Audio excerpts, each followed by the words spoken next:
Pre-season footy. That weird in-between of completely not caring how your team goes and you're analysing every player with a fine-tooth comb to try find another cheapie for your team. A sense of comfort in some results as Newcastle score 0 points and the Dragons lose by 1-6 to a reserve-grade Rabbitohs side. But also a couple surprises as Penrith are eliminated from premiership contention before round 1.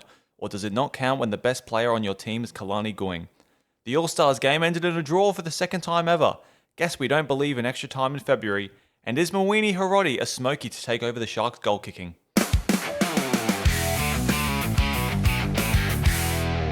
Hello and welcome back to the third episode of the SC Blueprint podcast. How are you, Benny? Yeah, I'm good, thank you. Yourself? Yeah, I'm well, thank you. All right, Dan, how are you? I'm lovely, mate. How are you? I'm fantastic. Awesome. And in today's episode, we're going to be reviewing week 2 of the trials. And then obviously a bit later in the episode, we're going to go through our first team list. So a little preview on the Instagram, which just got posted yesterday.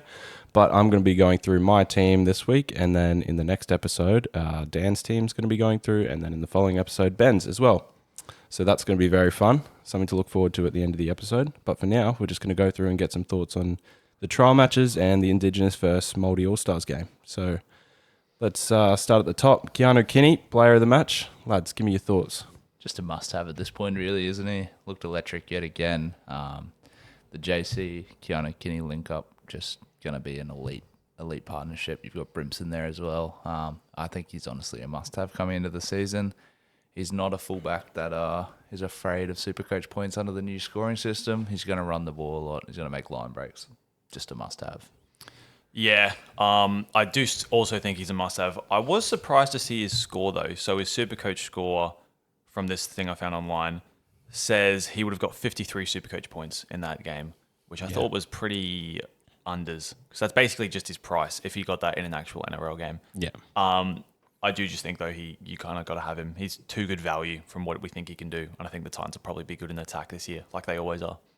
I definitely agree. You know who else looked unreal? JC, I reckon. Obviously, we touched on that before, but also I think his SuperCoach score was a bit low. Obviously, started on the bench, I believe. I'm not too sure with the minutes sort of allocation and when he came on, but he was just towards the end there, especially. He just looked great, running like a front row, just popping up everywhere. It looked pretty electric. Yeah, only 30 SuperCoach points, but you're right, it wasn't limited minutes. I think he's coming into the year pretty confident, Jaden Campbell. I think he's probably going to be one of the main big dogs in that Titans team. Not a very controversial take, but I think he's ready for a big year under Hane. Also, a big try-scoring threat. Loves to follow the middles through. And when you've got Tino on your team, there's not many middles who you'd rather have to punch a hole than Big Tino. Little offload straight to JC for a try under the post. Got the goal kicking as well. Great option, really. Yeah, I'm liking it. Especially as a little teaser for later. We'll see what that looks like. But Trey Fuller also looking pretty electric. Obviously, we've got a fair bit of news coming out now that he won't be the fullback, even though we thought he might be about 2 or 3 days ago. So, that's just what it is. Hammer stays fullback. Trey stays on the bench, I guess, on the 6-man, we think.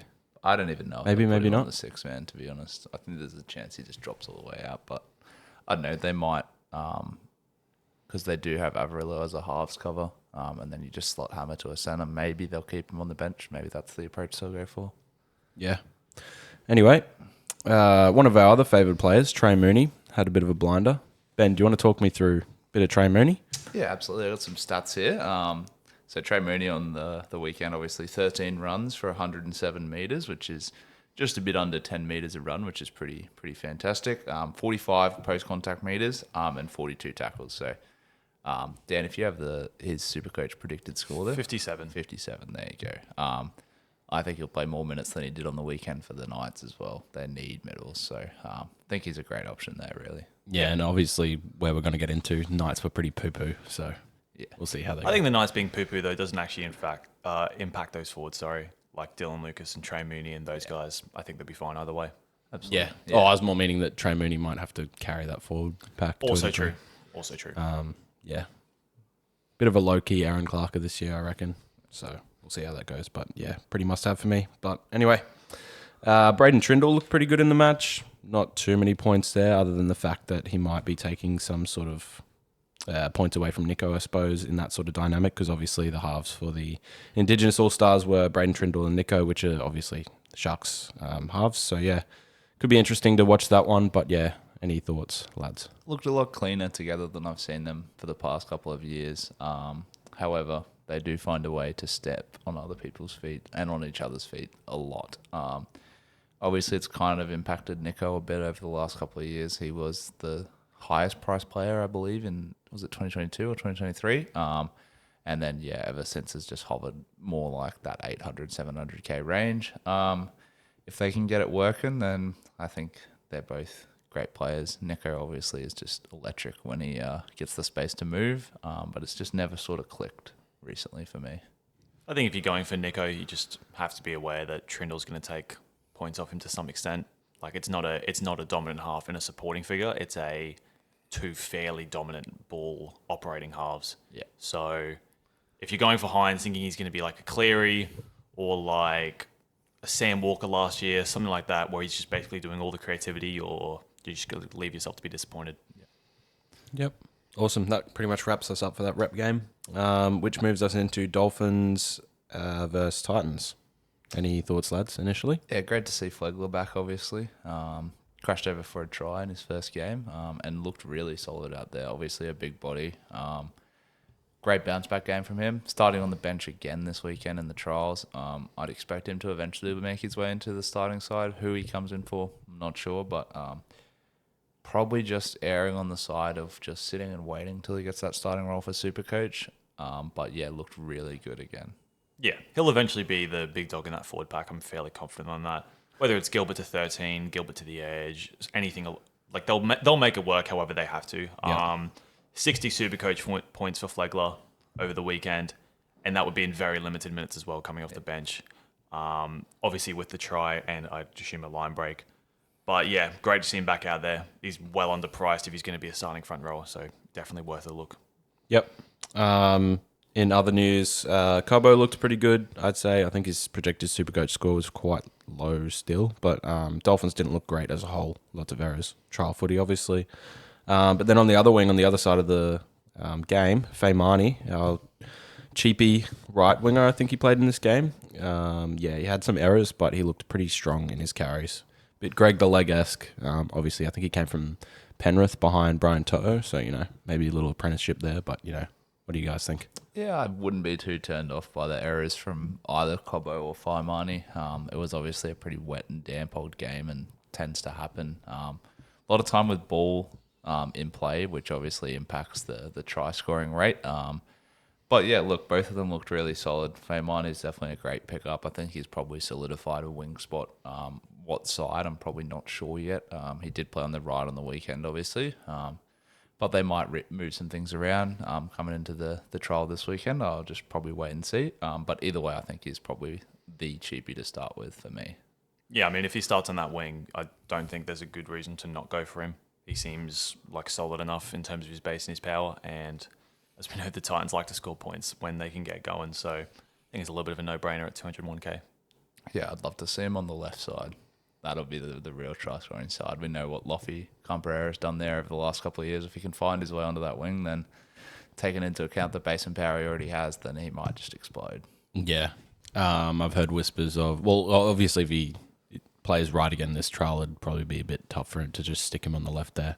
But I think maybe Sami might be on the left there, or I don't know, vice versa. But yeah, I think Sami would be left. Can you get hurt again by Sami this year, Dan? Or? Nah.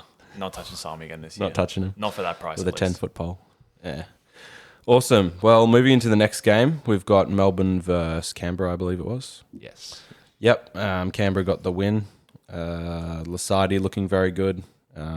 Getting a lot of tackles there, I believe. He got 41 in the NRL stats. And then if we backtrack that back to the old scoring system, he would have gotten only 27. So obviously that means there's a lot of third man in tackles there for Lasardi. Huge, and what we want to see, basically. He's going to get a huge boost. He's already bottom dollar. What more can you want, lads? Yeah, I think he's probably, in my opinion, he's the must-have of every SuperCoach team. If he doesn't start the season at 100% owned, I'll be quite surprised, just because edges just make tackles, and they're going to keep making those third man in tackles. Looked really good. I don't think there's a lot of talking points from this game. Obviously, it was a pretty new Panthers side versus pretty new Melbourne side versus a pretty new Canberra side. So, yeah, not a lot to be learned. There was a standout, though, Dan. Oh, sorry. I just want to give you some stats on the side absolutely, quickly. yeah. He got 58 points in base power, which is extremely good if he's going to be starting on the edge. Yeah, I guess that's the only uncertainty is Joe Chan taking that spot from him. A standout? Who do you want me to say? Dane Laurie, mate. Oh, Dane Laurie. Yeah. Dane the GOAT. Dane the GOAT. Just slotting into that side, wherever in the spine happens to open up, I guess. He won't be playing this year. He won't be SuperCoach relevant, but good to see Dane get a little bit of a run every now and then. What I want to talk about is Sebastian Chris. A little bit of a big game from Sebi Chris, 83 SuperCoach points. We know that centers are going to be big this year. I think that Raiders left edge, again, will be their best edge. So Seb Chris could be in for a big season just quietly. Yeah, love the look of that. Did you guys see the flick pass he had for that link up on the Yeah, left? That pretty was pretty crazy. nice, pretty Very crisp. nice. So, My only fear around him is just Strange moving to the other side. Whether he takes most of the ball to that right edge now, Yeah. I don't know. Manny Nicholson, the new Hudson Young. Yeah, probably, honestly. But yeah, that'll just be a wait and see for me. I probably won't start with Sebastian Chris, but definitely could be a great pod option if you're looking out that way. Obviously, we know the Raiders they've only lost Fogarty pretty much. They're going to take a little while to get ready and raring with their halves pairing, but they have a great team again. Yep. Cool. Well, that wraps us up for that game. Cowboys versus Baby Panthers. Obviously, as we know, Cowboys are going to Vegas next week, so they rolled out a pretty full-strength side, and that looked like Clifford in the halves, Purdue center, and then, yeah, that was about it. Drinkwater, I thought, looked pretty good at the back, even though, obviously, we've been touching on how he's one of the big losers in the new scoring system, losing a fair few attacking stats. I think he still looked good at the back. Obviously, it was an absolute pizzling, but yeah. Oh, well.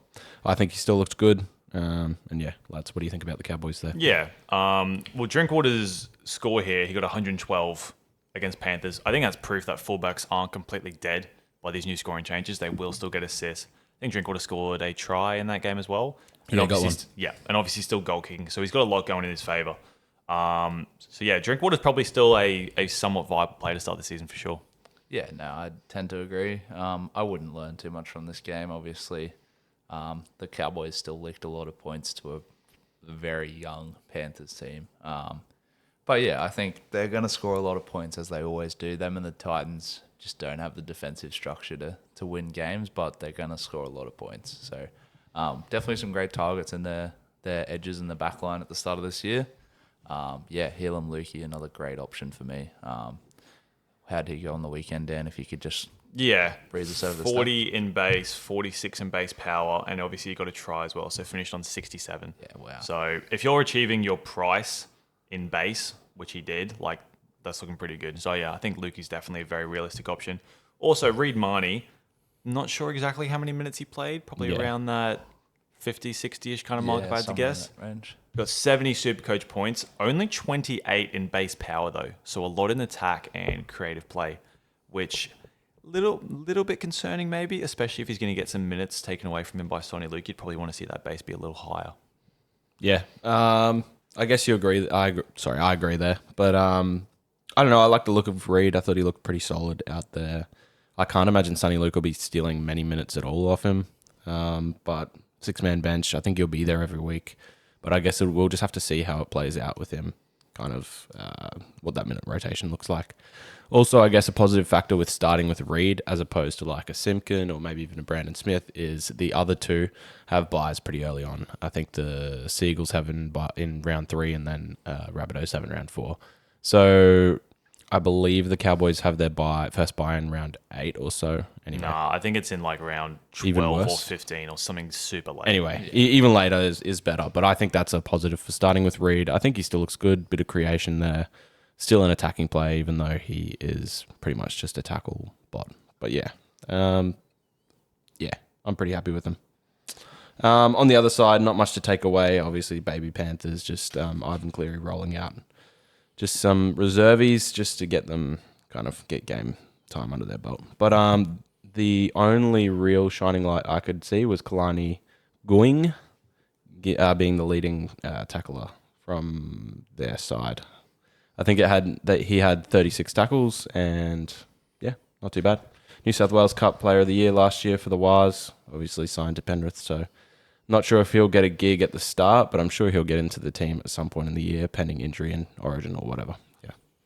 I do think with him as well, to make 36 tackles in a game where there was so many points scored is a pretty solid effort. It means you're a bit of a workhorse and want to get involved because there's a lot of time in that game where they were waiting for people to kick goals, try lines were being crossed. So in a pretty open and high-scoring affair, to make 36 tackles is quite impressive for me. Again, similar to Elliot, don't think he'll get a starting role until Origin. Might get a starting role at lock then. Otherwise, he'll definitely be on the bench. So probably just wait and see how he goes. Yeah, I mean, he's not needed to start the year, but good to see a cheaper player with a decent performance in the young side. Does have that 2RF hooking duel, but obviously hooker is now a little bit higher in stocks, so we'll see how that kind of plays out, I guess. Next game, Tigers versus Roosters. Just quickly, Warriors, Manly. Yes. Not much to mention. Oh, in yeah. this game. Yeah. I don't think there's a single relevant player here to gloss over. I think Aaron Clark, from what I heard, played pretty well. Yep. Just made his tackles. Yeah. Looks like he'll be good again this year. And shout out Paul Bryan, somehow getting 90 SuperCoach points out of nowhere. Honestly, couldn't even tell you what position he plays, but Great trade in, I reckon. Everyone get him in your team. start Paulie Paul Bryan. Bryan to start the year, lads. Yeah, sorry, that's all from that game, I think. No, that's fair. I think Lecker, when it was in the centres for that game, Yep. not sure what he scored. I think he kind of plotted around. I personally didn't watch this game, so I have no 26, idea. 26 for Lecker. So Yeah, I don't think he's. Yeah, we'll see. But yeah, anyway, next relevant game, Tigers versus Roosters, I believe, and one of the big talking points is cheapy stock Hamasi Makasini. I think that's how you say his name, Hamasi, or something like that. Anyway, we can confirm that. But yeah, got a hat trick, so yeah, looking pretty good on that left center. But I believe 2 of them were scored on the wing. I just checked this morning, so. Yeah, he's probably going to play wing with Taylor May playing centre. So if he does get that over Skelton, that is obviously still a question. But yeah, thought he looked pretty good, lads. What do you think about the 19-year-old? I think he's a great option if he gets a starting role. Obviously, it's a little scary when he's got the round 1 bye. You won't know till round 2, and it's too late to pivot to anyone else, unfortunately. But yeah, look, I think he's someone that you can kind of wait and watch for a little bit because obviously he's not going to price rise till round 4, and then if someone else that you have in there for a cheapie doesn't get in that starting side in round 4, you easily just flip them over to Makasini for the price rise. So yeah. yeah, I think he's a good avoid based on the factors of the Tigers round 1 bye, based on Skelton being injured. So we actually don't have confirmation whether it's Makasini is ahead of him in the pecking order. That would be interesting to see. And also just that I'm more confident in the other 2 cheapies of Firemani and Setu 2, who we'll talk about soon. So I think you just leave him be. You'll probably miss on one of your center wings or something similar, and he's an easy downgrade. Yeah, cool. And in less SuperCoach relevant news, Tigers have already locked down the try of the year in the trials, but I'm not sure if it counts. Yeah. Not sure if it counts, but it was an incredible Probably try. doesn't, but I'd give it try of the year anyway. I Yeah. reckon they're not going to do it, but we all know in our hearts that it's going to be the try of the year. To be on the horizontal, pretty much turned upside down and still get the ball down is pretty crazy. On the outside of the post. Yeah. I don't think I've seen anything like it. In terms of like that Xavier Coates try against the Wires, I think in the last minute, obviously game context has kind of plays into that one, I guess, a little bit. Still an amazing try by Xavier Coates, but I think doesn't hold a T to this one, to be honest. It's pretty funny. Every year we talk about how athletic wingers are and how they can't get any better, and then every year we get blown away by some ridiculous try that one of them scores. Last year it was Mark. This year, obviously, that try where we've not seen anything like it before. Whether it's a fluke or not, it's still an amazing show of skill. So, yeah, much agreed. Only other talking point from this game, also not SC relevant, also not really NRL relevant, but Jock Madden looked the goods. Former Bronco, great. Yes, lad. Yeah. No thoughts on Jock, lads. Will not be a big year for Jock Madden, I would have to guess. nah, unfortunately not. Yeah, listed at 14 this week. A little bit interested by that. Is he going to just slot into a hooker role maybe? Who knows? Don't really know what they're going to do with him, but he did look really good. Great to see a legend of the game having a bit of a bounce back here. So, yeah. Yeah, love Jock. Anyway, next game, Newcastle, poo-poo Newcastle. Someone talk to me about Newcastle. Yeah, the fact that you roll out your pretty much full strength. Obviously, no Ponga, and scored 0 points. It's quite embarrassing, really, isn't it? I just fear that the halves pairing looked really clunky. The Sandon Smith, Dylan Brown link up was probably not quite what I hoped it would be. They're going to struggle for a bit, but if there's one person who can get them firing, it's Kalen Ponga. So there's hope. They probably just need half a year to warm into it. Might go on a little run at the back end and, might slip into the top 8 like they have in previous years. Or escape the spoon. All of that as well. Yeah, one of the two. There's no in between for the Knights, unfortunately. But yeah, look, I think the Dogs' defense is probably one of the best in the league, if not the best. So I wouldn't be too afraid by that. But yeah, it made me question some of my choices that I have currently. Scoring 0 points is a little bit embarrassing, really. I think this game's as much of a statement on the Dogs as it is on the Knights. I agree with you both that the halves partnership was very, very average. Lots of dropped balls just between them when they were trying to pass together, which is just, you really do not want to see that 2 weeks out from your first game. But the Dogs' scramble defense was just incredibly good. That try saver for McEwen from Sean O'Sullivan, that just shows their spirit and their culture that they play with.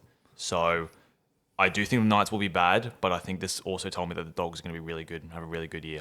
They didn't even have, they were missing quite a few names. They're missing both their first choice wingers. Did Tracy play in this game? I think he might have. I think he might have. And Burton went off in the first, was it like half an hour or something around then when he went early. off? Also had Crichton playing on the wrong side of the field. Well, whether that will be a thing going forward, whether Crichton and Jerry are going to swap sides. Kickout seemed to hand wave it after the game, saying they were just trying things, but I think that's not nothing, and we'll see how that goes in Vegas. Yeah.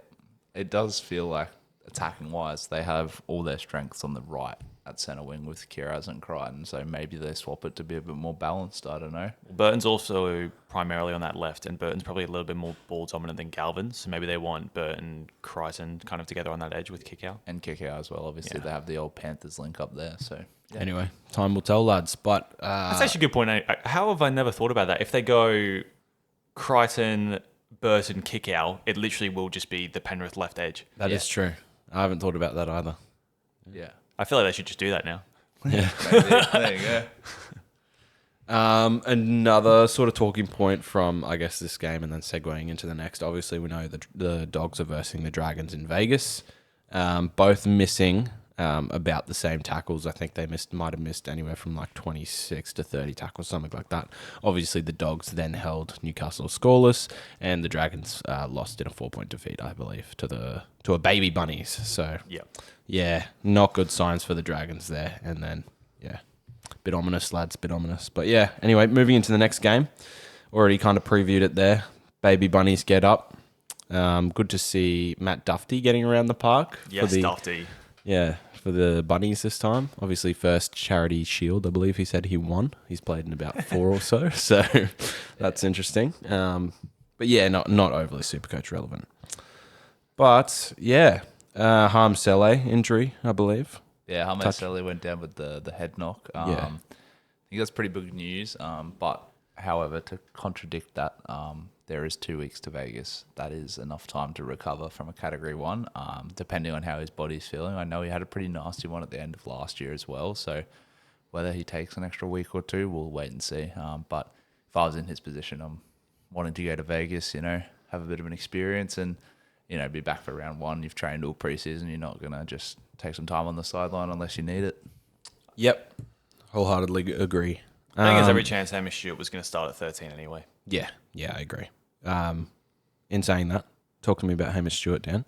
Yeah, I think Hamish Stewart, towards the start of when the team pick was dropped and things like that, was someone who was seen as undervalued and will be in lots of teams.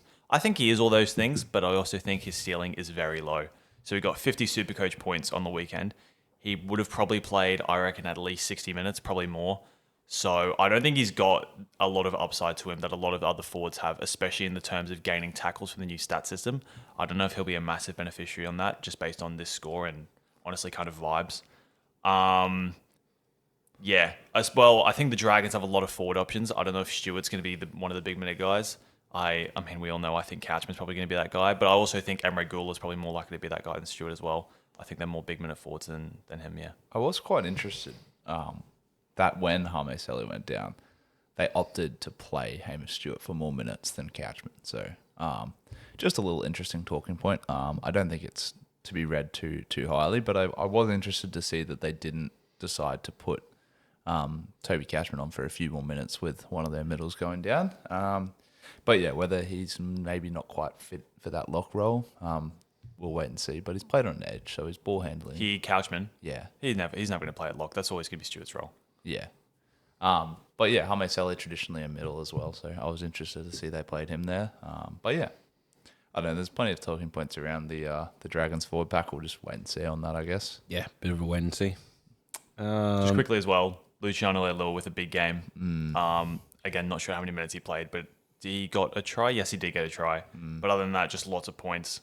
Setu 2 as well. Another big game. Looks like another locked-in cheapie that you're just pretty happy to go with and not think about. So I think there's lots of relevant players from the Dragons, even if they may not have the best year based on this game. Yeah. Did David Farley play that game? No.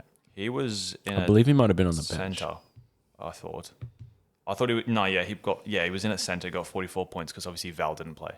Yeah. So I think he was in that left centre role. Well, anyway, I think Setu 2 has beat out David Farley. He's locked it down, I think. Yeah. He just looks better as well. He looks big on the wing. I also didn't realise, I think I looked this up the other day, Setu 2 is 27. Oh, yeah, actually, I heard this. I heard this on a like, potty. I thought he was young. Yeah. I just kind of assumed he was like a 20-year-old. I do think that is quite often what happens is you just assume there's some New South Wales Cup up-and-comer when in reality they've been kicking around forever. They just have never quite got into the starting team. Yeah. Props to him for sticking around and getting in there, though. Absolutely. A bit of the Scotty Bolins about it. Bit of a late-age comeback. Yeah. Love to see it. Build Setu to a statue. Absolutely. All right, next game. Parramatta destroy the Sharks. I'm not really too sure about how much of a full-strength team Parramatta rolled out. No. But I don't think... Both teams rotated heavily.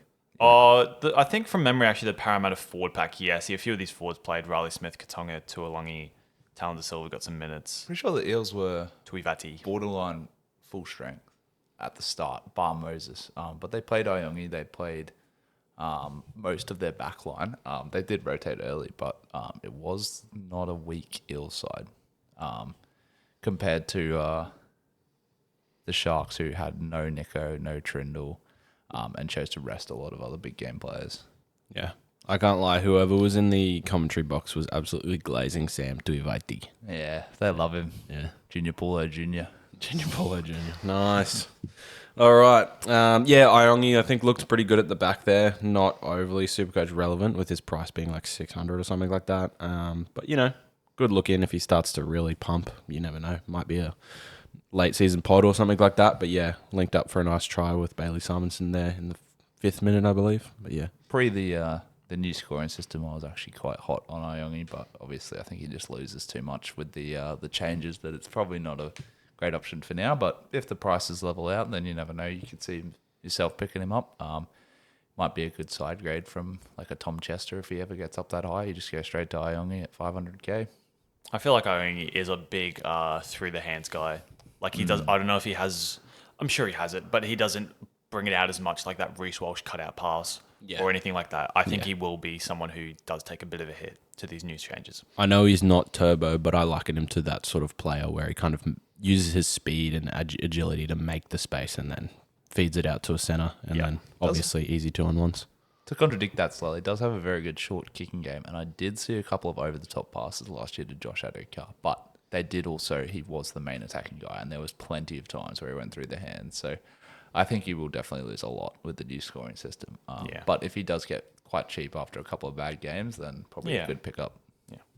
Cool. Well, that wraps us up for our little review of week 2, obviously, but also brings us into a little week 3 preview. We're just going to kind of go through the teams and see what stands out to us in the team list just before we get to my team. So, yeah, cool. Let's do that. First game, we got Finns versus Waz at Leichhardt Oval. Yeah. Bit interesting there. Is that a cheeky little doubleheader? Yeah, it is. with the Tigers game. Yeah, Oh, that's actually pretty cool. Yeah, awesome. All right, main talking point, I guess, Trey Fuller at fullback. Obviously, a null talking point now that we know Hammer's just going to play. But, yeah, awesome. Flegler. Just introduces a little bit of security. I know people were, at least I know I was a little bit unsure whether if Fuller went to fullback. Does Herbie go to left centre? Sorry, does Hammer go to left centre and Herbie to right centre? That seems it's going to be settled. Herbie will still be on the left. So he still seems like a really, really good option. Yeah, because obviously we were talking off air, and if Herbie did move to that right centre, I think we were all pretty cold on him, to be honest. So, yeah. Just two interesting talking points for me in this game, I guess. The first one being Tom Gilbert at prop still. It looks like they're going to ease Flegler back into the season. If he starts round one, obviously a great buy. I'd honestly look to downgrade some considerable amount of money to Flegler and be happy to play him every week. But it looks like they're playing Gilbert there for now, and Flegler will just roll off the bench. The other interesting one for me is with two edge spots up for grabs, they've decided to go Kurt Cable and Jacob Laban. So Leka Halasima not getting a run in the trial matches in his preferred position. So that was just an interesting talking point for me. Laban's obviously been elite in New South Wales Cup, and then coming into last season got I think 1 or 2 games in the team off the bench. Be interesting to see how they line up round one for me. What are they doing with Niokore these days? So my guess is that while Mitch Barnett is still out of the team, he will roll through the middle like he was last year. However, my fear is when Mitch Barnett does come back, recovering from his ACL obviously, that Niokore might just go straight back to an edge. See, that just hurts Lecker stocks for me. Absolutely. It's just you've got Niokore, Capewell, Laban, all fighting for positions now. Even if he does lock down a starting role, is he going to play 80? We probably don't need Lecker to play 80 to be a solid option. I think Niokore is the worst out of all 4 of those edges. I think this could be a year that Niokore starts to get faded out of this team. Yeah. I think Laban's still young and up and coming. I think Lecker's obviously extremely young, extremely promising. And I think Kurt Capewell's just that solid guy who probably benches. So I don't know if Niokore as much of a threat as you guys might think. I do still think, though, that, Halasima isn't a void to start. I don't think he'll be playing 80 to start the season. I wonder if Lecker will be the Dave Fafita of next year if we get confirmation that he's playing, locking down a right edge. I think it's only inevitable, right, that he only plays 50 to 60 minutes. Yeah, I think there's going forward. Two aging second rowers on the wires that have started for years, and now they've got Leka Halasima. All it's going to take is one long-term injury for one of them, and he'll be playing 80 minutes, and the other will be getting rested. So it'll be interesting. If there's an injury there, I'll definitely be looking to pick up Leka Halasima, because I think Kurt Catewell can play 80, but if he was to go down, Niokore last year was getting subbed all the time for Leka. Just interesting thoughts there for me, I guess. Just final thought on that game. Number 14 for the Dolphins. Who is it, Ben? Tavita Nafahu. Tavita Nafahu. Yeah. So good to see my boy back. What did he get for me in the final round last year? 150, 160? Yeah. Against bottom tier. Well, he got the points, bottom tier mate. Raiders. He got the points. I think I was like a hammer try off like $500 in my multi in that game. Pretty sad times. But anyway. Love to see Tafita. Absolutely. I guess moving on to the next game then, the Panthers West Tigers. For me, a bit of an interesting choice with the To'o Jenkins. I know, Dan, you had a bit to say on the To'o Jenkins positioning and Paul Alamotti in the centre, no McLean. Yeah. Well, I think we got confirmed that McLean is just being rested as compared to dropped. So we will see if this sticks. It seemed like the speculation in preseason was going to be To'o to the left, Alamotti to the right wing, and then Tahigo and McLean in the centres. Whereas this is going to be a pretty drastic change because Jenkins played on the left wing the entire season. It feels difficult to believe that he's going to go to the right, which means To'o's going to stay on the right, Jenkins on the left. So if that does happen, I think To'o becomes an avoid. I think Penrith's right edge is nowhere near as good as that left edge, doesn't get anywhere near as much ball. To'o will still get good base and he will still score tries. But if he's on that right edge, I don't think you can start with him. Yeah. I think it's just a wait for round one team list. I know we've said it a lot already today, but I could honestly see Paul Alamotti going to the right wing and Brian To'o going to the left and Jenkins just dropping out when Casey McLean comes back. And I think the only credit to that is that neither To'o or Jenkins can play centre well, at least. So I wouldn't be too afraid by Paul Alamotti playing centre. I don't know if it'll be a straight swap out for Casey McLean. I think we'll have to wait for round one team list for that. The other talking point, I guess, is just Macassini retaining that spot on the wing. I think that's a great sign for SuperCoach owners. I would still just wait on him and grab him round 4 if he holds down that spot. Skelton recovering from is it the shoulder injury, I believe? I believe so. Do you just want to talk us through that and where he's kind of training? Yeah, absolutely. So we had reporter come out and say that Skelton obviously was injured at training, looking at 2 weeks off at least. So would only be back for round 2. But he was seen pictured training with the reserve grade team, which means he might have dropped down the pecking order just a little bit. For me, they need to blood this guy at some point. I think he'll be in the team at some point this year, obviously pending injury, or if the Tigers kind of mull around that 9th, 10th, 11th, 12th spot. I think Benji will put him in 100%. Skelton did well last year. I know he's fairly favourable. Like, he's a solid player. I actually quite like him. But I think if Skelton's out for the first 2 rounds of the year and Hamasi scores well, I can't see any reason why Benji's going to just put Skelton back in the team, to be honest. But Even if he doesn't and Maxini drops out, all it's going to take is one backline injury literally anywhere. yeah, And he'll be back into the side like that. yeah. Obviously, usually a centre, actually. So can play centre or wing very comfortably. Big body and a great, strong ball runner. Yep, cool. Next game, I believe. What have we got there? Sharks, Raiders. Yeah, cool. Obviously, we've had footage or an interview or whatever format it was, but Ricky basically outlines that he's not taking trials seriously, and that is only confirmed by this team list. We've got Sasagi in the centres,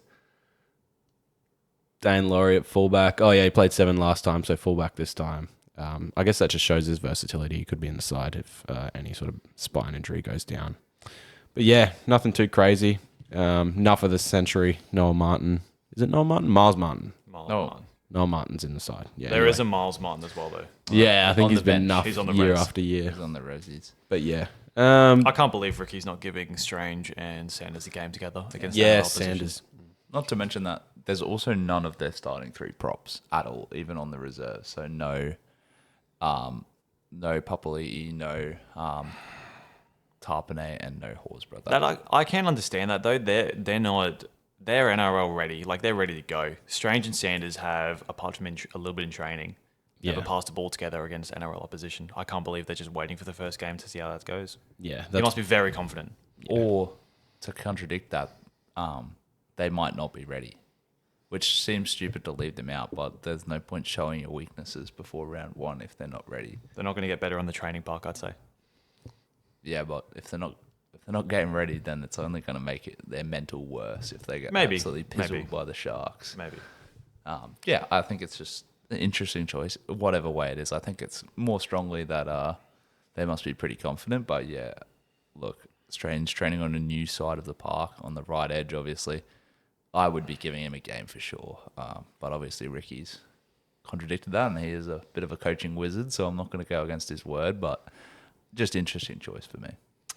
As a little side note, lads, where do we think the Raiders are going to finish up on the ladder this year? Because personally, I'm not even sure if they make the 8. I know a lot of people were quite low on them last year. Obviously, a couple people tipped them for the spoon, and obviously spoon to minor premiers is quite the statement. The biggest statement you can really make, other than making them the actual premiership. But yeah, where do you guys think Raiders are going to finish? Look, I think somewhere around that 9 or 10. I think they'll be in that contention spot. Probably similar to Manly last year. They'll win some cracking games and lose some games they should never lose. Yeah, I just think they don't. Without Fogarty's kicking game, they miss a lot there. He kicked them to a lot of wins last year. I think their backline's still solid, but have had their issues. Xavier Savage obviously got exposed a bit at the end of last year in defense and in his ball running. And obviously, all it takes there is kind of one injury. Simi Sasagi, you'll have to slot into centre, who's a great option in attack, but quite a big body in defense. So speed of fullbacks is going to really impact him there. I think that the more I think back to like who finishes in top 8s and things like that, the more I realize that having a really good forward pack is really underrated. So I would not be shocked if the Raiders finished in that 5th to 8 kind of range at all. I still think their forward pack is elite. Slightly aging, but they still have loads and loads and loads and loads of elite talent in that team. If Sanders and Strange can even slightly click, I can definitely see them making the 8. Cool. I think I have them anywhere from 7th to 10, 11. Yeah, I'm probably somewhere. I think it could go either way depending on Sanders and his development. I think Stranger's going to step up, but I think he can only do so much. But I think they'll definitely get carried by their forwards. Anyway, not hugely Supercoach relevant, but back to in the same game, let's just have a little chat about the Trindle-Nico dynamic. I know we touched on it earlier, but I think for me, I can't really see a reason to start with Nico. Like, I feel like that's just pain. Yeah, it seems to be pain every year. It goes through phases almost where he'll go a couple of big scores in a row, then a couple of low scores, then a couple of big scores, and a couple of low scores. Yeah, look. And I don't think that's a testimony to Nico as a football player, but just the Trindle sort of who's going to be the big dog of that game. And it seems to really come in swings, ebbs and flows. So, but I don't think we need to touch on it hugely because we've already talked about it. But I just think he's an easy avoid. Yeah. Yep. I think it's quite often matchup based as well, because they have two dominant ball playing halves. When the matchup is there, Trindle just steals all the ball because they know it's weak. For example, I remember in a Titans game last year where Trindle literally did everything down the left edge because the Titans' right edge was so bad defensively. So I think the beauty, but also maybe a reason to avoid Nico is that they have those two ball dominant halves, which means that if the matchup's on the other side of the park, Nico's just not going to touch the ball. They have the ability to go all the way through the hands, all the way to the left. Yeah, cool. I think that if you're going to go Nico, you may as well go either up to Cleary or down to JC. I think they're two far more premium options. Anyway, we've talked at lengths about it too much. All right, next game, we've got Roosters versus The Eels. Parramatta. Awesome. So another first sort of talking point to look at is Ches and Sam Walker, and obviously that dynamic, obviously, if Ches takes the backwards seat. I don't think he's really had to do that in his career thus far, so that'll be quite interesting to see how that goes, whether they butt heads or whether they miraculously figure out a good dynamic. But I think that also has a flow-on effect to Teddy, and then maybe Toya and Mark, and who knows. But lads, give me your thoughts. Yeah, I think we'll talk about it at length in the next podcast with our centre wing analysis, but I think Toya's a great option to start the year if he's fit. Obviously struggling with an injury at the moment and a bit contentious for round one, but we've seen how good Ruben Garrick's been down the short side for Manly, and I don't expect much of that to change. I reckon Ches will play on the right, Sam Walker will shift to the left. On that right edge, they're currently starting Nat Butcher, and he's not the most dominant, demanding second row ball runner I've ever seen, so I'd expect a lot of ball to the centres and wingers. Teddy out the back, obviously. I think Toya and Mark could be in for another great season. Yeah, I think there's a lot of interesting talking points, especially in the forward packs of both these sides. So we see Jermaine Hopgood starting in the front row with Junior Paulo. Jack Williams moves to an edge and DeBellin starts at 13. So that is interesting to see. We weren't sure what they were going to do with Hopgood. There were a few predicted teams that had him on the bench, a few predicted teams that had Jack Williams maybe on the bench or whatever it was, or Junior Paulo on the bench. So it does seem like Jermaine Hopgood's going to be getting good big minutes in that front row. Also, Nafatu White starting at the prop, and they've got Blake Steep at 13 in this game. So I think that is for the best. I think they're not going to pick Spencer Leniu to start in that starting side. So maybe Naf White is in for another big year. Yeah, I tend to agree. What's his price? Does anyone know? It's too high. I think it's 570 or 550. Yeah, it's probably too high. But I think he will take that spot by storm, and I think he'll be better than people think. And I think people that start with him won't be poorly off at all. Yeah. But, yeah. 584. So Yeah, it's too probably much. a little bit too high Too for much. me, especially the talent they have on the bench. It's looking like they're going to carry Connor Watson and three middles more than likely. Maybe Siwa Wong plays a little bit on the edge, and then Nat Butcher has a rest and then goes to the middle maybe. I don't know. They've talked about playing Siwa Wong at lock as well. Yeah, which is interesting to me. But yeah, I think it's probably... we won't really know. Obviously, they've got Victor Radley coming back into the team, and I've seen some reports that he's been training on the edge, which probably means green lights for Blake Steep, depending on the team list for round one. Cool. We got the next game there. Have we got Storm Titans. Storm Titans? Awesome. So just good to see Patston locking down that edge roll. Awesome cheapy stocks for second row in your team. Tino obviously at front row, Chris Randall at lock, and then Curtis Moran on the bench. Just see how that plays out. But good to see Patson on the bench, on the right second row. Yeah, it's interesting for me whether Curtis Moran's going to go to lock and then Chris Randall play a little bit of time at hooker. I know he played there a couple of years ago for some games. Obviously got the 3 middles on the bench as well. Cleese can play second row, so whether he steals some minutes from Patson or whether they just run all 3 of them through the middle, that'll be kind of interesting to me. But yeah, I think it's a great signs that we've got another second row cheapie. We actually got 2 in this game with Lasardi up against Patson, so great chance to have a look at both of them. I think they're both great buys coming into the season.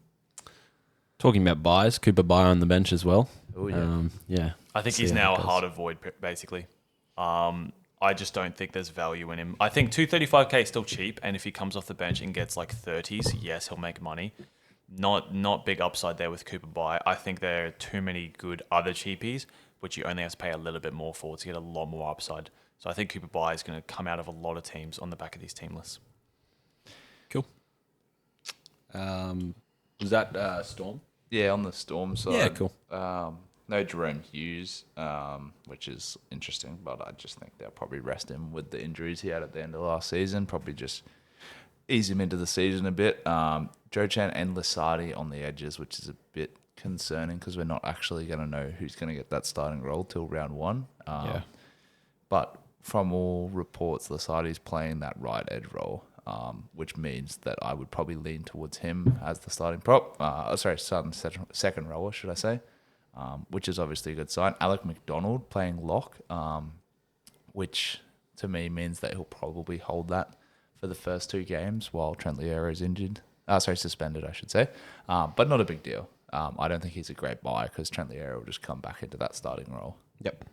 Yeah, Forlonger looks like he's confirmed to get the fullback spot. There was a slight rumours that he may not get it, but it looks like he'll get the first crack. And Fine Miney's still named on the wing, so all good news there. Yep. Awesome. Next game, Rabbits. last one, Rabbits versus Seagulls, Manly. Awesome. So we'll get the first look at that new sort of generation of Rabbits team. Not really generation, but the makeup they have with Latrell on that left centre, I believe it is. Obviously, Dave Fafita there and Cody Walker back in the side, so that'll be an awesome link-up. Me personally, I'm quite hot on the Rabbitohs left edge. I think it's going to be one of the best in 2026. So, yeah, not much more to say. Just keen to see how it all links up. Obviously, Brandon Smith there as well.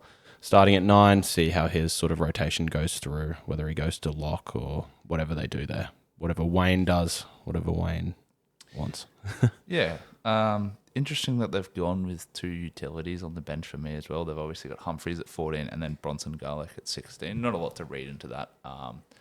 But yeah, I think the other one is just Taniel Paseka, named to start, which is good signs. Nathan Brown currently at lock, so I think that's easy. He'll just drop out of the team. And then Gerbo will just play lock. I was a little bit nervous about how their forward pack was going to run. Thought Kobe Hetherington might get the go-ahead to start at lock, but he's named on the bench, so that kind of eases my concerns a little bit with that. I think Paseka and Takiaho will line up front, and that means Paseka's a great buy. Yeah, good news for a lot of cheapies in this game. I wouldn't worry about the benches too much because it's obviously the massive extended benches. But yeah, you're correct. It will still be interesting to see Brandon Smith and Paseka's roles to see how many minutes they'll probably be getting. I think it will be good. I think Brandon Smith moving into the middle, into that lock kind of role is very likely. And I think Paseka's going to be forced into biggish minutes, maybe not at the start as he's still working his way back into NRL football, but eventually I think it's inevitable. I don't think there's enough strength in these forwards for anyone else to play big minutes. Takiaho's getting older. Kobe Hetherington, is he that elite forward? Maybe. Nathan Brown, definitely not a big minute player. So I think Manly's forward pack is a big watch at the start of the season as well. Yeah, I think the only other talking point I have is David Fafita anytime try scorer this week, lining up against big Hugo Hart, who I've never seen play an NRL game in my life, not to his discredit, but I think honestly with that left edge as powerful as it is, I think he's a bit of a shoe-in to score. Yeah, R.I.P. Hugo. He's going to have a big day out there on Fafita. Honestly, put him for 2, I reckon. Yeah, probably. Honestly, hopefully it's value, but yeah, it's just crazy to think that they've left Olakuatu out of their starting team, matching up against David Fafita. I reckon they'll have a field day out there. Yeah, awesome. No more thoughts, Dan? Happy days. Awesome. Well, that wraps us up for our little week 2 and week 3 trial analysis there. We'll see how we go, and we'll see you again on Monday, I believe. Yeah. And we'll let you know how the teams go. All right. Well, this brings us to the next part of the podcast where I'm sure you guys have all been waiting for it, but we are going to reveal my team, what I've got so far. Obviously, I just want to preface for this segment and the next, obviously, podcast where we reveal the other teams that they aren't going to necessarily be our final teams. This is probably pretty close, in my opinion, but I've probably thought that for my last 3 makes of this team, it was going to be pretty set for round 1. But, obviously, as we know, things come out weekly, daily, new bits of information, injuries, whatever. They all have a weighting on anything. So I'm pretty happy with this build at the moment. A couple things we'll touch on that could be subject to change, but for the most part, I'm pretty happy. So let's start at the top. Hookers. Everyone loves hookers. Absolutely. Dan, Absolutely. Do you love hookers? The ones on my SuperCoach team I love. Do you love undervalued hookers, Dan? The ones on my SuperCoach Again, team I yeah. love. What about cheap hookers, Dan? Do you like cheap? Only if they're on my SuperCoach team. Okay, awesome. Anyway, let's continue. Same here. I was on the same train of thought there. Yep. Okay, a little bit off the rails there. But yeah, let's start with Harry Grant. Not a huge talking point there, lads. We've already talked at length about him being underpriced before the new scoring change, and obviously he's one of the biggest winners, obviously with the new scoring change in tackles. So cool, that's that. Second hooker, however, is Reid Marnie. I think there's only a couple options you can go for there. And yeah, happy days. Bless you, sir. Yeah, obviously, I'm just quite happy with Reid, his tackling. Obviously, he gained a little bit of attacking stats in the trial. Obviously, there's a little bit of creativity there. Any rebuttals, devil's advocate, lads, or thoughts? Yeah, I just think Brandon Smith's the way to go, right? So much cheaper. Reid Marnie not looking confident with big minutes. Loves a send-off or a sin bin, which is -8 or -16 respectively. Had a lot of missed tackles, which are going to be not counted as harshly this year, but does probably not make as many tackles as I thought he did. I know myself and Dan were looking before this at some stats from last year when he played 80-minute games, and he had an average of 30, was it, Dan? No, there were a couple 80-minute games where he did get sub 40 points, which I honestly did find alarming. I still think it's a valid strategy to go to, they're not premium hookers, go with a Grant and then a Simpkin or a Marnie. I still think that's very valid. I do think there's a lot of value in just going cheap with Brandon Smith, but I think if you do find the money to be able to go up to one of those mid-range guys, I don't think it's ridiculous.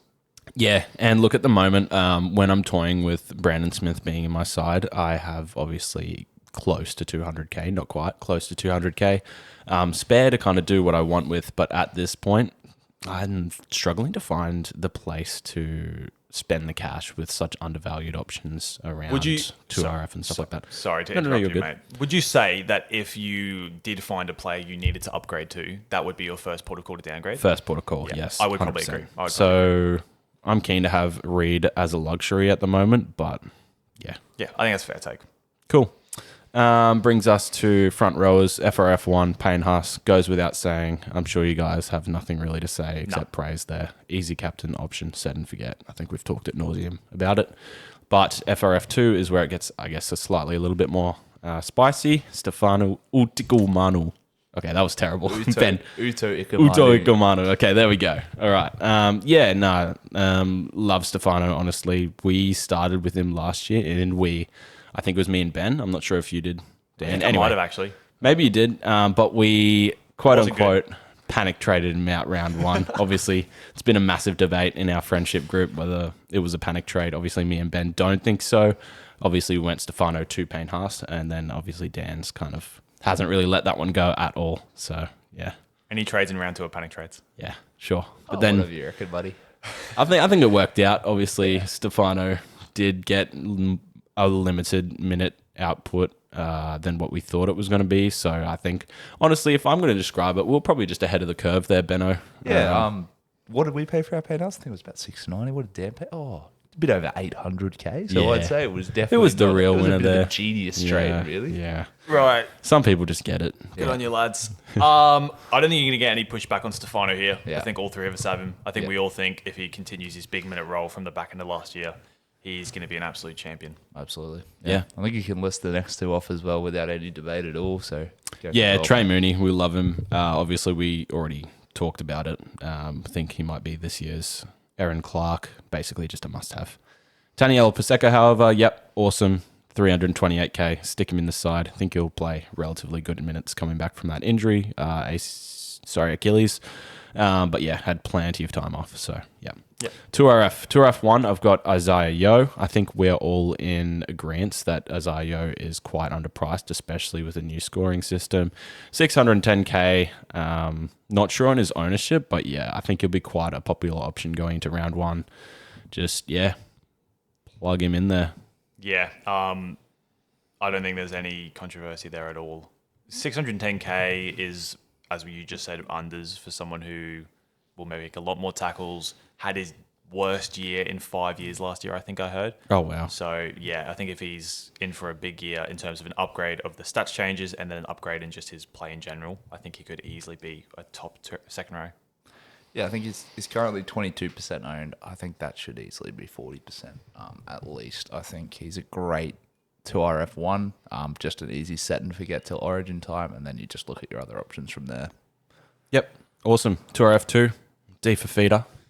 Big Davo on the left, Bunny's Edge. Hugely keen on him, 485k.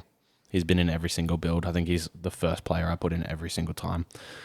Super keen on him. No one can really tell me otherwise. I know one of us feels the same, and one of us is a little bit less keen on him. But yeah. He's fine. I don't think he's a must, but he's fine. Yeah, that's cool. Nah, look, I think you're right to speculate him a little bit, but look, we know what he's done in the past. If there's anyone that's going to get him back ready and raring to fight, it's Wayne Bennett. So I think that left edge will be destructive as anything, and I'd look to him to have a big season, probably end up somewhere high 600s for me, honestly, especially with the new scoring change. Not afraid of doing some work and making tackles, so that's obviously to his credit as well, and we know how powerful of a ball runner he is from previous years. Yep, and I think Cam Murray came out and said he's in, well, very good form. I was going to say career best, but I don't know how much Cam Murray would know about that. But yeah, he looks good is the outcome. All right, Helium Lukey is my 2RF3, and I'm quite keen on him with Jeremiah Nanai being out for about week 10. I think he's projected to be back potentially. I think he's got plenty of time to make that either left or right edge his role. I think Bateman plays predominantly on the right, so I think that'll be the other second rower. And then obviously you got the likes of Sam McIntyre, and then I forgot the other guy. Who's Harrison Edwards. Harrison Edwards, that's the one. Anyway, I don't think there's huge pushes or pressure on Helium Lukey to lose out too many minutes there. I'm quite keen on him. He scored in both his trial matches. I'm pretty happy. I think he's good. I just think there's a threat to minutes there, even if it's only a small one in Sam McIntyre, whereas I think someone 3,000 extra in Jermaine McEwen is just set for 80 minutes. How do you feel about McEwen versus Lukey?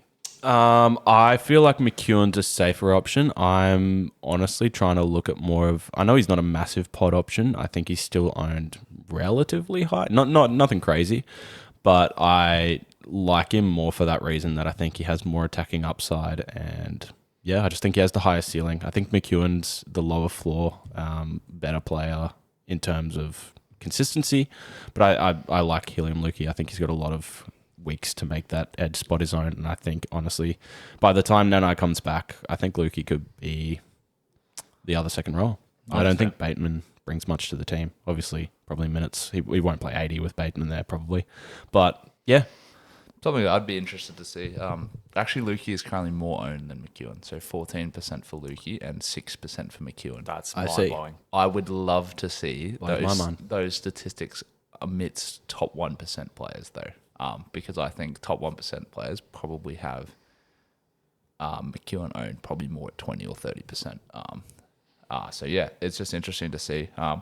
Could be to do with a lot of the fact that McEwen hasn't been starting. So if you haven't been listening to podcasts or around the space, you don't know that he's a shoo-in for that starting role. The other fear with him as well is coming back from an injury. But yeah, look, I think if there's someone who's going to lose out on minutes, it'll be Lukey. Very destructive ball runner. I'd say he's probably a better player than McEwen. I just think the minutes risk is enough for me to go to McEwen. I think just another point. SuperCoach is as much of a numbers game as it is a vibes game at times. Obviously, numbers do rule the statistics around front rows and second rows, but I think for me, Lukey's just a vibes pick for me. I've just been Fair. relatively keen on him. Yeah. All right. 2F 4, 5, and 6 is on the bench. Obviously, Colhoun is my number 4, and at 332, I believe, K. I don't know how I'm looking at that at the moment, but yeah, I'm hugely keen on him. Playing lock this weekend in the trial, pretty happy with that. I think McInnes is obviously due back in about week 6. Yeah, 6. So we'll 6. get three price rises out of him. Yep. Yeah.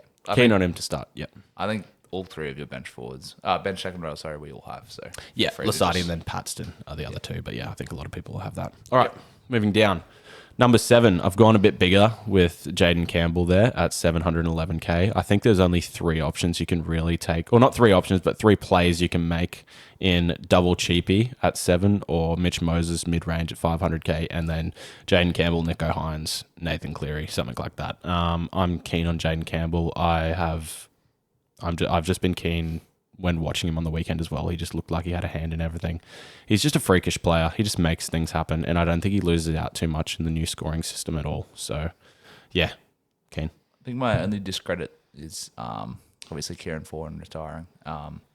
Means he's going to have to do pretty much all the kicking. Brimson, not notoriously a big kicking role. Campbell's going to have to organise the field a lot more, which actually impacted him slightly last year. But I think he's a great option, someone who's not going to be impacted by the new scoring system. I've gone for double cheapy, and I know Dan is the same. We'll obviously see those in coming podcasts. But yeah, look, not a bad play at all. I think Nico for me probably an avoid. Moses for me an avoid as well. Cleary or Campbell's absolutely fine. Yeah, I think Campbell's good. I think he's a good ball runner. I think the Titans are going to score a lot of points, and I think he goal kicks. So I think there's a very, very fair case to start with him. I think he's very lowly owned as well, so you get a little bit of a pod there. Yeah, I think he's relatively slept on there, especially seeing as I think he's priced at a 71 average. And then I think without injury-affected games last year, it bumps up to like 76 or so, or something like that anyway. And then another stat is with Kinney in the side, Jaden Campbell averages like something like 80 points. 88. 88. Yeah, So that's insane. That's even more than I thought it was for that stat. So, but yeah, I've been hugely keen on JC. I don't think he's left my team this whole season. I've just been keen to have someone primo at halfback rather than going that cheapy option. All right, got Sanders on the bench. Obviously, there's only 2 options you can really go with cheapy on the bench, obviously, in Sanders and Atkinson. I've just gone for the goal-kicking one. I personally actually like the look of Atkinson a little bit more, so I guess that's subject to change, but honestly, at the moment, I can't really look past the one that's going to be kicking goals. Yeah, fully agree. Yeah, Sanders is a good pick because he'll get 20 every week in the goals, so it doesn't really matter if he gets a try assist or not from there. He's going to breach his break even. I think he will take a relative back seat, to Ethan Strange in that side, but I don't think that's as much of a relevant talking point there. Yep. Cody Walker is my 5'8" I'm keen on him, 399K. I've always been keen on this bloke in preseason. I haven't really toyed with taking him out too much until Jackson Purdue's shifted to the centres only kind of this week. I think I'll just save the money on Cody Walker. I'm keen on that Rabbitohs left edge, so why not go all in? I'm just going to push the chips in on, them. I'm happy. Yep. Dan, do you have anything on that? I think he's very cheap, and if you're going to cheap out on a position, 5'8" is probably the place to do it, since they're also rubbish, or mostly so rubbish, apart from, Purdue's probably one of the main contenders, or Munster. I do think Walker is extremely injury prone, which we saw last season. I think lots of times he would return for a game from an injury and then get injured again. So I do fear that. I don't know if he's going to be someone you hold for very long. But yeah, he definitely has the potential to... All you need is a couple of big games to start, see some big price rise, and you probably sell him pretty quickly and make some cash. Yeah, I agree. Happy with the play. I think also just to touch on that injuries, I think he's played like something like 21 plus games every season until last season. So I think he hasn't had a relative history with injuries, although last year was a pretty bad one for him. I think he was, hitting injury after injury in that one. But anyway, moving forward to 582, obviously Jonah Pezzett. I think he's pretty much in everyone's team. Yes. Yeah, cool. CTW, I've got Herbie Farnworth. Just lock him in. Wasn't that keen before the scoring change. I think I was happy to see how he goes down there and just chills out, maybe get to like 700k, bring him in. Happy days. But now I think he's just set and forget. Have him in the team all year unless he gets injured. Not going to play Origin. That's it. That's it for me. Yep. Awesome. Latrell Mitchell, I think he's going to be really, really highly owned as well. 626k, I think he's huge unders for Latrell. Going to be playing left center. More magic on that South's left edge. I just want it all. Yeah, that's fair. I think we've all got pretty similar with those two. I think Latrell will be good. South will have a bounce back year, score a lot of points. Yeah, lots of tip-ons for Latrell coming. Yep, certainly. All right, and then CTW3, I've gone Stephen Crichton at 600k flat. I'm keen on Crichton this year, whether he plays left or right. I guess hopefully right. I guess you wouldn't really hope for either, really. But I'm just keen on him. I think he'll be creating a lot of space for people outside him. Obviously, with the scoring change, he's going to get a lot of last passes there. Happy with him. I think he's a strong ball runner. And then I think it's been confirmed that he's going to be kicking, obviously, with Burton on the field. At the start of the trial game, he was kicking as well. So happy with the goal-kicking centre for 600k.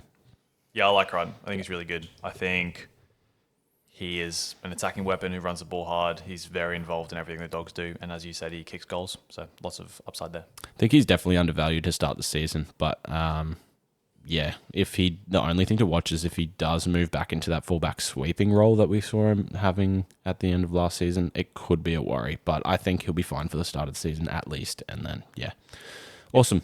Even if he does that, he's not going to lose any money. Just might be a trade to someone who's got a bit more upside then. Yep. And currently at my CTW4 is Taylor May. Quite happy with this bloke. I think he was averaging something freakish, but we've already talked at nauseum in our first podcast, I believe, when we talked about some my guys and stuff. I'm keen on him personally. Once I've seen that play kind of be an option, I haven't really backed down from it. 617k.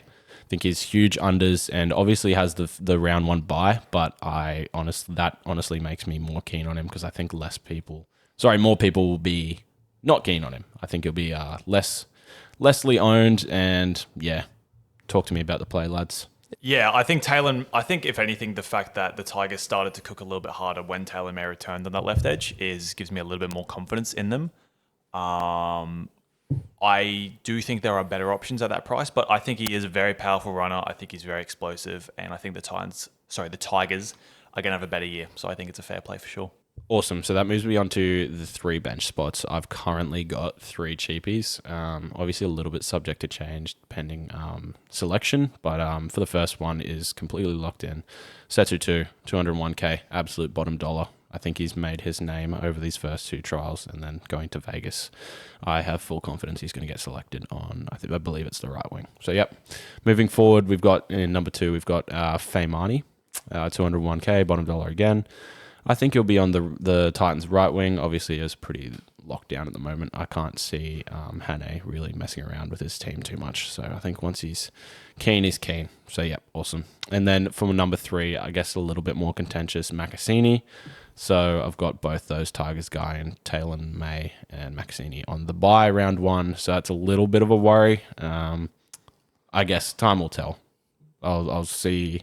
He would be someone I would probably upgrade. Obviously, we're talking about a Reed downgrade to Brandon Smith. He'd be the only one I'd look at upgrading him, Macassini, to someone else. But at the moment, I can't really afford anyone more than 400k there. So that's the only worry there.